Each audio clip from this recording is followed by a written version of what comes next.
that's not how this is supposed to go, fellas. It is not SEC. It's definitely not. I've enjoyed St. Louis. I know they had the SEC tournament.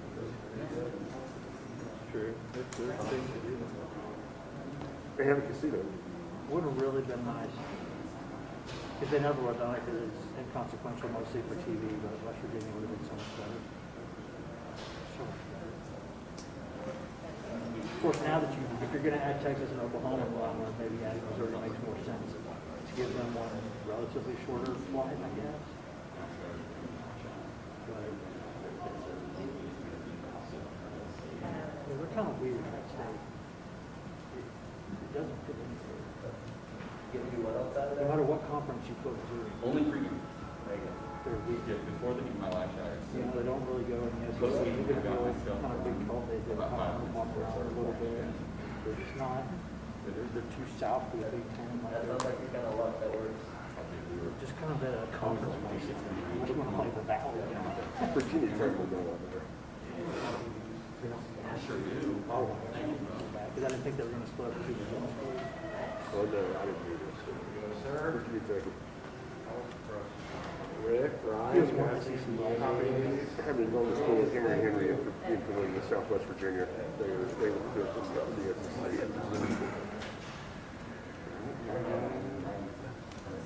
Just discovered the live transcript. Two of them, sure. I may have to run back and get some more, but we got more outside too. Thanks, sir. This discovered the last 2 weeks, the live transcript.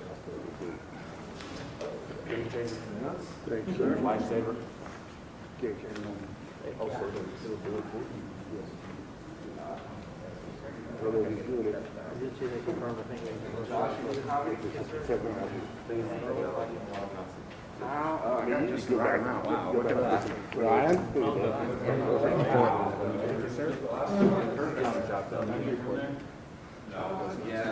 Yeah, I would just say you're fine. I would have to stop button or something, but yeah, I would. Yeah, I just said it like it. That's the only thing they did on that one. Right here. The dude on the side, I may not be wrong. I'd say don't. Yes. Yeah, that's it. They started what about Joe? Whoops.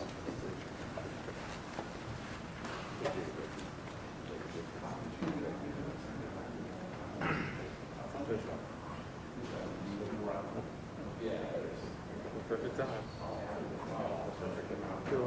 Okay, that's 62 points on the road. Welcome to the Dutch product. Hey, We're on black. That's fantastic. right back to just last second. It's usually like 1 grand per year, maybe. It's like it's like off. I'll get it. It's the same thing. It's the same thing. We're doing the weekend.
caught up on this season of Wednesday yet? They started in the whole right for like a year or something.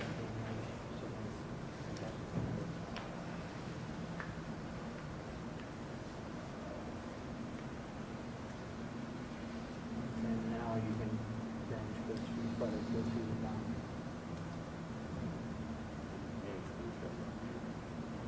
You're occupied.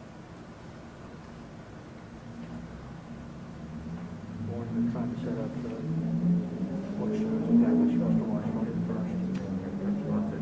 Because much referred to like the first 6 to 8 weeks after maybe 6 weeks at least, you just kind of sit around at the house and take it all the time. She's taking as much time to do as she can, so she's like, what shows am I trying to watch? She's like trying to create a plan. How's everybody doing? All right, how you doing, Bill? Great.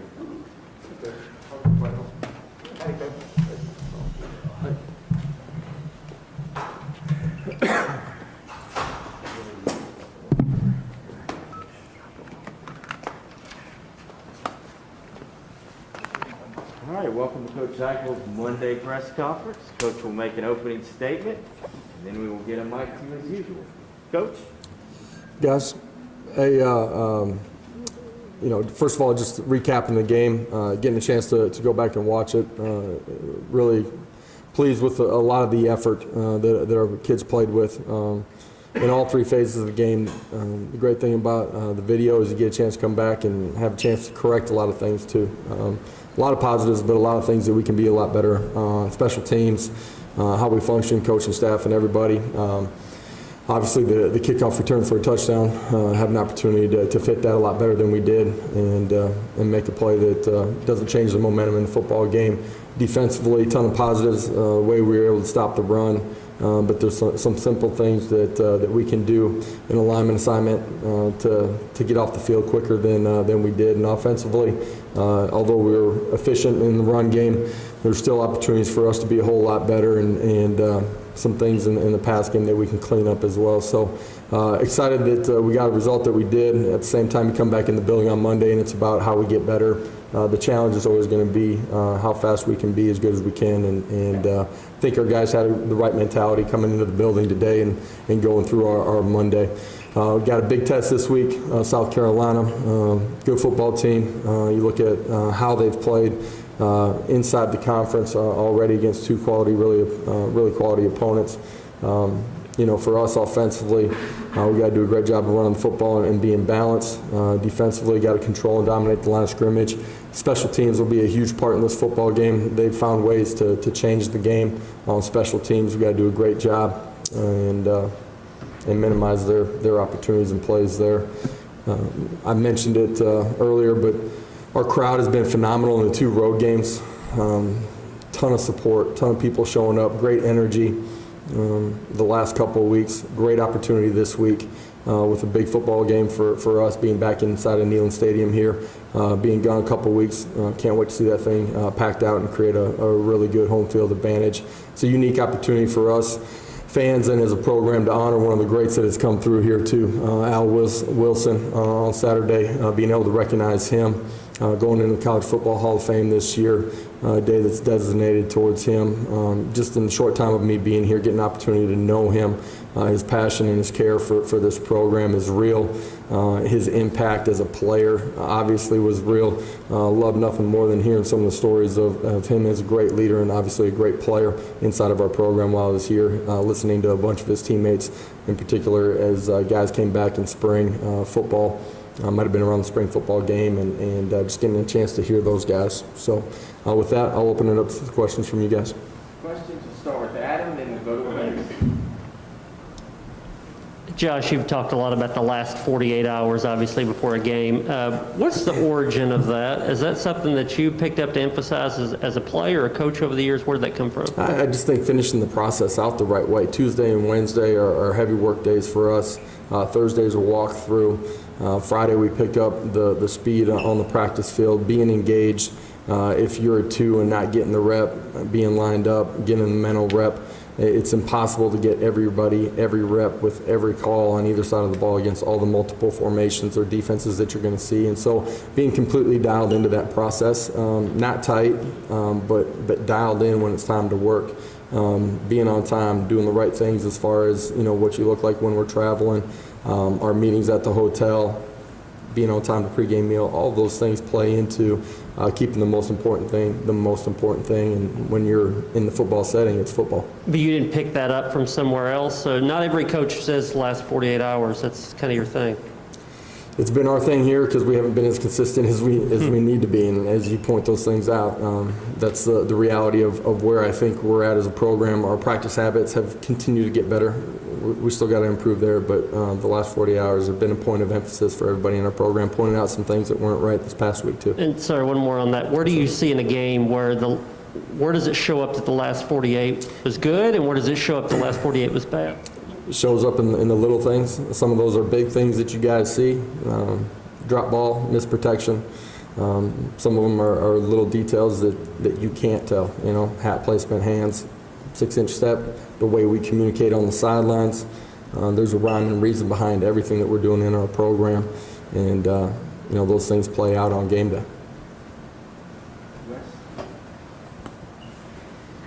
Josh, the players have been saying that they believe in what y'all are doing here, that they understand what they can do, the upside of this thing. When you see, you are a player yourself, when you go out there and have a game, an SEC game where you score 62 points, is that something that can really put off a light bulb for players, like if you execute at this pace, this is what can happen? The end result of the performance on Saturday, the good in all three phases, right? People, I think, paid attention to the offense, but the defense played a outstanding football game too. The result is awesome because of the work that the players have been putting in. Sometimes that's not recognized or seen by fans or the TV audience when you play a football game. But the process, as we continue to grow in it, should lend itself to more consistent performances. Absolutely, the performance from the other day should create buy-in from our players and trust in what we're doing as a football staff and everything that we're doing, from strength and conditioning to nutrition to our on the field, calls, playbook, whatever it might be. Eric? Looking at South Carolina, what are some of the challenges they do offensively and defensively for you guys? On the defensive side of the football, they've been really good up front. They've created turnovers. They attack the football. We got to do a great job of taking care of it the last 2 weeks. That's been really important, done a good job. There's things that we've pointed out on film where the ball is loose, and you got to be ready for a defender to be there, and we can be more consistent, better with the football in our hands. Offensively, we got to do a great job of dominating the line of scrimmage. I think that's going to be critical in this football game, force them into third and long situations, and then be able to play really good third down defense. And then that can be, base 4 down, or it can be bringing pressure, or it can be drop 8 too. I didn't think we executed early in the football game the way we're capable of on third down. Ben and Rob. Just what have you seen from Hendon over the last couple of games? Seems like he's really starting to hit a stride, both from an efficiency standpoint and taking care of the football. Has been better taking care of the football with the ball in his hands. Some of our meshes have been better, more consistent. I think that happens as you get more time on task together with the same guys. I think as much as anything, great comfort and understanding of what we're doing, the tempo. He's been really in control of what's going on at the line of scrimmage. Been really good with his eyes, and that's allowed him to be really decisive with the football. Was extremely accurate the other day. A lot of that stems from eyes in the right place, seeing things really clearly. It allows you to get your body in the right spot. Coach, that's the most we've seen from Laneith Whitehead since he's been here. Just talk about his performance, if you could, and what that means from going forward. Yeah, I think maybe a week or two ago I talked about, a guy that was banged up in the off season, was rehabbing with our strength and conditioning staff, had a really good summer, and just has steadily grown throughout training camp in the early part of the season. I think it's a great lesson for guys inside of our program that sometimes things don't happen exactly when you want them to. You continue to work, you continue to strain, you continue to learn on the field and off the field, and eventually your opportunity is going to come, and when you get that opportunity, you're going to be ready for it. I thought he did a really good job the other day of pressing the line of scrimmage. Has the ability to make some guys miss more on the back end early in the football game when he was in there, but did a really good job in pass protection too. So I like a lot of what we saw from Laneith the other day. Rick, then Brent. Coach Stein Evans had a couple touchdowns there in the first quarter. How important just has he been to this team and what it wants to do on offense? And then also, is there any update on Jabari Small? Tyon continues to grow. Did some really good things first week, got nicked up and wasn't able to go for a week there. I think he continues to grow in his understanding. If you watch him at the running back position from the other day, man, he's doing a great job of being on his track and pressing the line of scrimmage. And that allows, if you got a double team between your left guard and left tackle, to press vertically and get on the second level. And that creates space for the running back when he gets outside. I thought he did a really good job as fronts changed of understanding how things would be blocked and pressing it and, hit it inside when it was supposed to, and when he had an opportunity to bounce it and get to grass, he did a great job there. He made some people miss too, which is really important. It's going to be important in this ball game too as they load the box and make it difficult to run. Coach, 2 questions about the receivers. Looked like Bayless was more inside this week. Did you like what you got there? And 2, it looked like your rotation was smaller this week at receiver. Was that by design or is that circumstances of the game? A lot of the rotation was just based on circumstances of the game and how the game ended up playing out. I believe that we have depth and have the ability to play multiple guys at multiple spots. Bayless, getting him inside was the opportunity to get him more touches. Thought he did a really good job inside. He did a good job on our pass game, understanding where he needed to be. Thought he did a good job on a couple option routes and did a really good job with the ball in his hands. Patrick? Coach, I think Christian Charles started the game, but we didn't see him, I think, on defense after that. What was kind of the reason for that? Yeah, just got injured early in the football game. Thought he would have the opportunity to return. We decided not to. As the game unfolded, there were a handful of guys that you saw early that maybe didn't finish. We'll see where those guys are at as we go through the week. And second question, with Ollie Lane, he got the start, I think, against Pittsburgh and kind of got back in the starting lineup this week. Kind of what did you see from him on Saturday, and kind of how has he grown over the course of the first part of the season? I think he's getting more confident in being out there and playing more reps. I think he's playing at a better level too, just fundamentally in technique and opportunity on the field. Typically will lend to some growth during game time too, like what we saw this past Saturday. Go to the back with Tim and Max. Coach, Cade Mays was named the offensive lineman of the week in the SEC. What did you see from him on Saturday? Congratulations to Cade. Didn't know that. It's a guy that, man, is playing better and better every single week. I think from a year ago, just coming in and watching him on video and then watching him in the offseason, guy that's really reshaped his body, just the ability to bend and play with, great power, functional strength at the offensive line position. I think he's playing his best football right now. He's been healthy, and he's a guy that's got great understanding. If you're up near the line of scrimmage during practice, you're going to hear him communicating with his guard and sometimes his center. He's got a great understanding of how all of it plays in together. Coach cleaned up penalties on Saturday, only had 2 for 20 yards. When it comes specifically to just controlling the pace and the flow of how you want to play, how important was that? Penalties change the game, typically in a very negative way. When they're on you. It changes the way, the situational calls that you're in, whether it's second and long or being in third and long, advantage to the other side of the football. Being able to play in rhythm is really important for us as well. The stress of the tempo, obviously that's not there when you're coming off of a penalty. So you put all those things together, it's important for offensive football. But you look at the past couple of games when we had a large amount of penalties, some of that's on special teams, some of that's on defense too. And we were able to play ahead of the chains or on our terms for most of the football game in all 3 phases.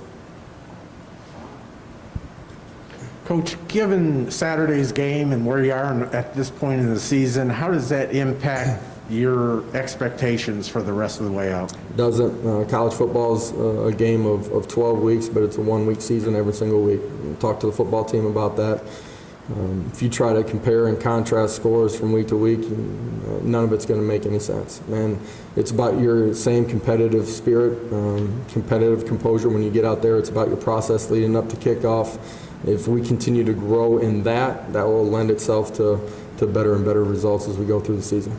And I noticed the OR was off of the quarterback depth chart. Is Hooker actually the one? Hendon will be the one this week, yes. At UCF, you coached a team that was undefeated in the regular season. These guys did not win much last year. Should a team react differently to winning depending on if they're used to it or not? They pay attention to the outside noise, positive or negative. They're letting circumstances, control who they are on a daily basis that have no bearing of what's going to happen in a competitive environment. For your friends, your family, your girlfriend, your dog, right? They get to talk about what happened the previous week. As a competitor, the tough thing and the great thing is that when you come back in the building, man, it's on to the next one, and the only thing that matters is the next one. So we're only as good as we are next Saturday, 12 o'clock against South Carolina.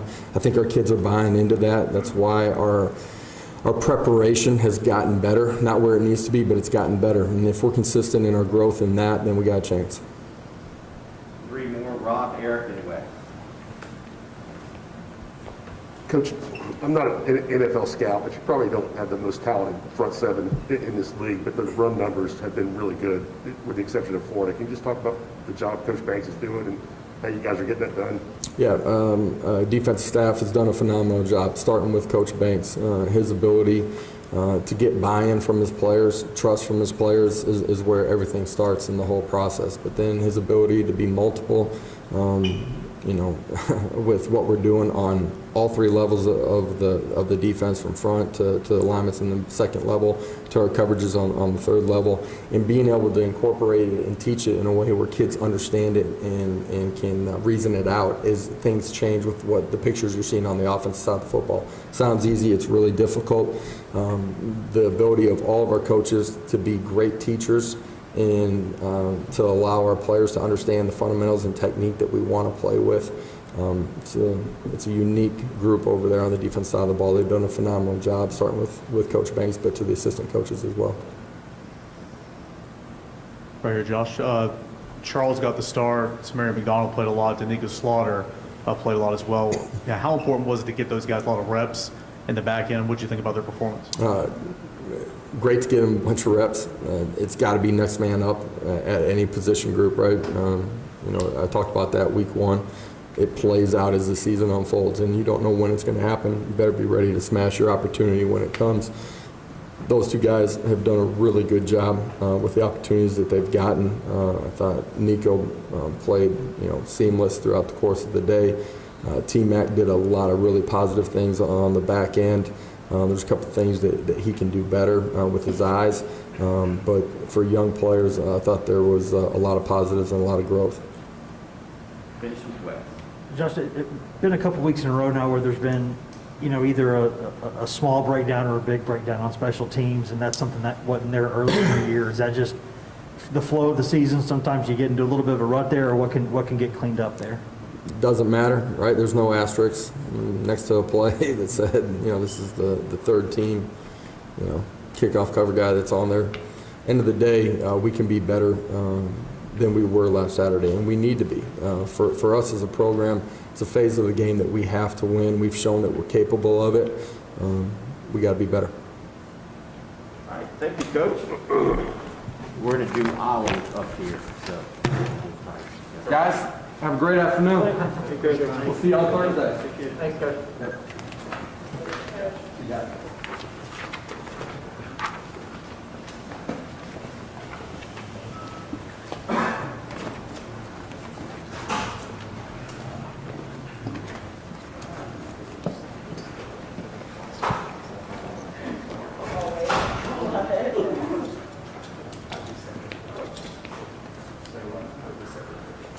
oh, yeah.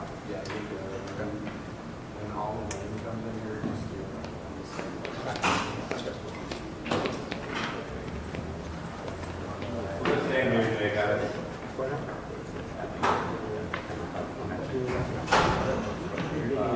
going to stay in here today.